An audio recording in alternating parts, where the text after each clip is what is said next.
Bismillahirrahmanirrahim. Assalamualaikum warahmatullahi wabarakatuh. Apa kabar sahabat sekalian dimanapun berada? Bertemu lagi dengan saya Setia Furqan Khalid dan hari ini kita akan bahas satu tema yang menarik. Apa sih Kang? Yaitu tentang jangan pilih cowok modal tampang doang. Ya, penasaran? Yuk kita bahas sekarang juga.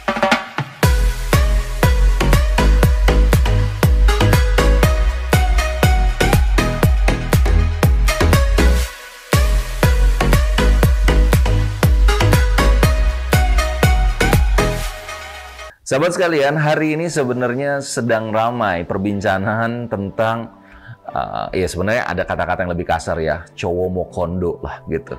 Ya nggak usah Anda cari-cari apa juga gitu ya. Intinya sih cowok dia nggak punya apa ya, kemampuan untuk menafkahi, nggak punya keinginan untuk mencari rezeki, tapi dia cuman modal tampang, suka tebar pesona ke sana kemari, ya buat status di IG-nya, di WA-nya lah, atau di TikTok-nya gitu, yang buat banyak cewek-cewek kelepak-kelepak. Tapi ternyata ketika udah dideketin, ya bahkan udah ada wanita yang terpikat, akhirnya ketika nikah sama cowok itu, baru kerasa tuh, lah kok cowoknya gini sih? Kok dia itu nggak tanggung jawab? Yang ada dia cuma tebar pesona lagi, dia cari korban baru lagi. Nah, hati-hati nih.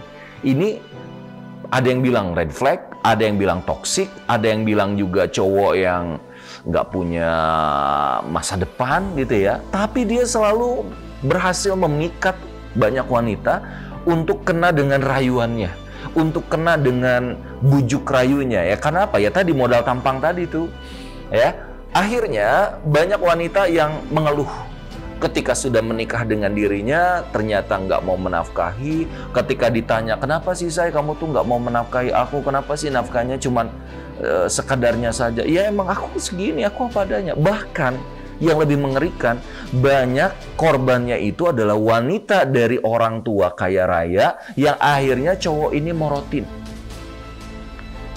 Ya, cowok ini akhirnya morotin tuh tahu nggak sih gitu ya, ngambil, mengeksploitasi, memanfaatkan ya kekayaan wanitanya. Ya, ada juga yang ngejarnya janda kaya raya gitu, yang akhirnya itu dinikmati. Dan ketika wanita ini sudah dihabis nih, udah habis diserap semuanya, maka dia cari lagi, dia cerai, cari lagi yang lain, dia cerai, cari lagi yang lain. Nauzubillah min dzalik. Hidupnya dari masalah ke masalah ya. Jadi kayak apa ya? Kayak parasit gitu. Ya, dia hidup dari kehidupan orang lain. Setelah inangnya itu habis, dia pindah lagi ke yang lain. Dia pindah lagi ke yang lain. Auzubillahi min dzalik. Maka apa kan ciri-cirinya laki-laki yang seperti ini? Ciri yang pertama, laki-lakinya itu suka tebar pesona. Ya. Suka aktif di sosmed, atau juga kalau ketemu Anda dia buat lirikan-lirikan, berarti dia nggak bisa jaga pandangan dong, gitu ya. Yang kedua, hati-hati, dia suka nge-DM kamu yang punya ketertarikan sama dia.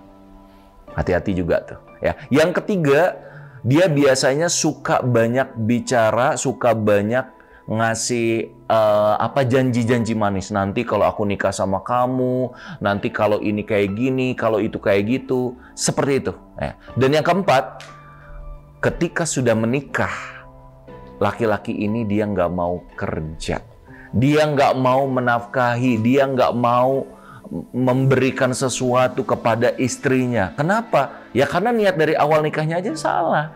Dia cari kehidupan dari seseorang gitu loh, yang dia nikahi.